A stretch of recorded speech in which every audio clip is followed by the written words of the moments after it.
I don't know. I think sometimes when an autism diagnosis comes in, there's a veil that falls over, and all Mm-hmm. of a sudden, and I mean this for the aide in the classroom, the parent, the teacher, a veil can fall that's Right. not allowing those dreams to be seen. Everybody wants the best Mm-hmm. possible outcome, but Yeah, the veil, you remember how people say you're seeing things through autism glasses? I I almost, do. Yeah. almost think it's like a autism veil because it's It is. so covering. Uh-huh. Yeah, it is, and it's such a good way to put it, Catherine. Those glasses those glasses distort. So rather than becoming focused and moving forward, they distort, and we end up saying, "This is where we can see success immediately." And so we focus in on those things because we don't know what else to look at. Thinking about 21 is not an easy thing to do because it's a trajectory that has small steps and, incremental steps, and, the paths go in divergent ways and they come back again. Well, and people are individuals. So when we think about Yeah. 21, we may at 3 not be seeing the person for who they are yet. Just like, me with my mom's friends, maybe it'll be this, maybe it'll be that. But it's the idea of having that future. Mhm.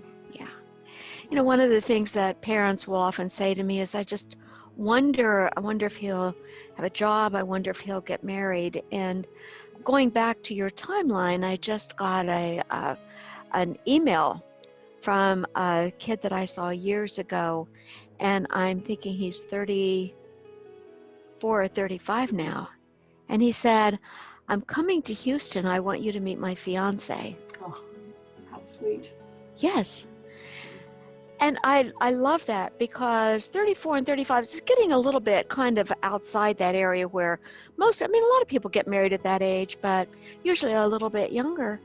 But, he's, he's been dating people and it hasn't worked out and one thing or another. And, he's popped the question and she said yes, and she's got a ring and he's bringing her in for an introduction. So it goes back to that timeline. It doesn't matter. It doesn't matter the age as long as the feet are going in the right direction.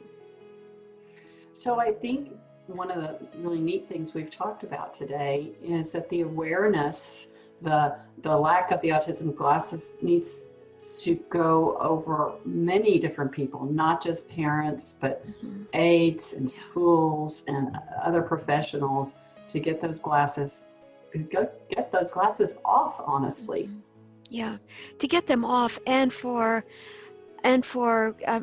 by taking those glasses off, we see people as people, and we say, you know, I don't know what your goal for yourself is, but we're going to help you figure that out, and we're going to help you get there.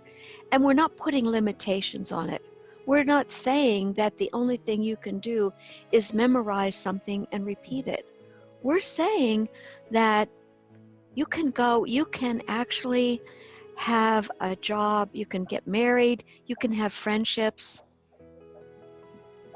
That is moving forward past a spelling test. It's past a spelling test. And also I was never very good at spelling, so Well, that's why and then there's that's why that.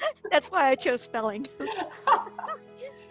I am so interested in how you, as a professional, help yourself to not put those glasses on. Mhm. I think it would be hard to put them on now, Catherine. It's been quite a few years now where I haven't worn those glasses and I've stayed focused.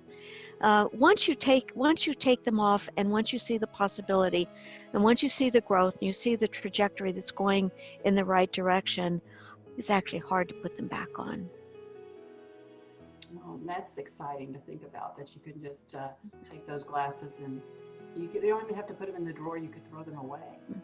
Well, let me ask you about yourself, because you've been an RDI consultant for a number of years. Do you feel like you get drawn into putting them back on? I feel like I see the the children very individually. Like I see typically developing children individually. I just see them with vulnerabilities that those children may not have, but those children also will have vulnerabilities in their life. Mm-hmm. And I feel like that's maintained for the most part. Of course, like you, I see children that have not been exposed to things that will help them with their vulnerabilities, the real deep vulnerabilities, like you say, not these other academic things, but they haven't had those. And when you see a child in that situation, sometimes it feels like you see, I don't know how else to put it, autism like right in front of your face. Yeah. But I think if you looked around all the well-meaning people around them, you'd see those glasses Right. on everybody, unfortunately. Right. Did that make sense? Yes, it does. And so you have to ask yourself, what am I looking at? Am I looking at a person or am I looking at autism? Mm. And if you're looking at autism, you need to look a little bit more carefully and more deeply at the person, because then your focus is going to be where it needs to be.